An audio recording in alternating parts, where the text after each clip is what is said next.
Aujourd'hui, le grand exemple. Et c'est à cela que vous avez été appelés, parce que Christ aussi a souffert pour vous, vous laissant un exemple afin que vous suiviez ses traces. 1 Pierre 2, verset 21. Il ne suffit pas simplement de reconnaître le Christ, nous devons le suivre là où il nous conduit. Sa grâce nous suffit, il a souffert pour nous et il nous a laissé un exemple afin que nous suivions ses traces.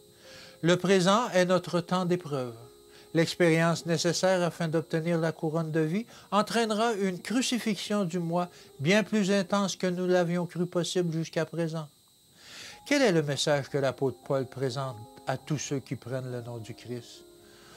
Nous, donc, aussi, puisque nous sommes environnés d'une si grande nuée de témoins, rejetons tout fardeau et le péché qui nous enveloppe si facilement, et courons avec persévérance dans la carrière qui nous est ouverte, ayant les regards sur Jésus, qui suscite la foi et l'amène à la perfection. En échange de la joie qui lui était réservée, il a souffert la croix, méprisé l'ignominie. Il s'est assis à la droite du Père, du trône de Dieu. Considérez en effet celui qui a supporté contre sa personne une telle opposition de la part des pécheurs, afin que vous ne vous laissiez point l'âme découragée. Hébreux 11, versets 1 à 3. Le Christ était le Seigneur du ciel et de la terre, et cependant, par amour pour nous, il est devenu pauvre, afin que par sa pauvreté, nous soyons enrichis. Il était semblable à Dieu, et pourtant il s'humilia et prit une forme de serviteur, afin de nous sauver. Il a donné sa vie pour notre rédemption. Accepterons-nous le sacrifice? Le Fils unique de Dieu fut compté au nombre des pécheurs, afin que les êtres humains ne périssent point, mais qu'ils aient la vie éternelle. La vie éternelle sera leur héritage, s'ils consentent à humilier leur cœur orgueilleux et à participer aux souffrances de Jésus. Il a patiemment supporté la honte, les railleries, la dérision, afin de pouvoir sauver tout homme pécheur qu'il accepterait avec une foi vivante.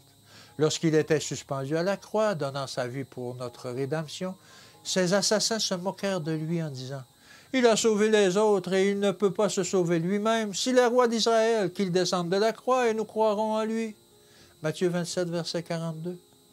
Il aurait pu descendre de la croix, il aurait pu ainsi refuser de mourir, mais il endura les souffrances afin que le monde, par lui, puisse être soustrait aux prétentions et à l'autorité de Satan.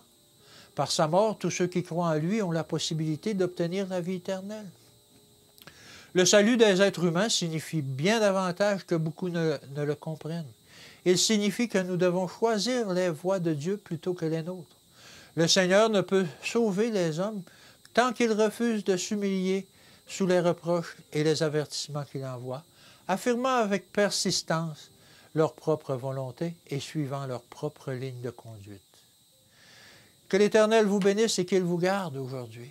Et je vous dis encore une fois, à demain.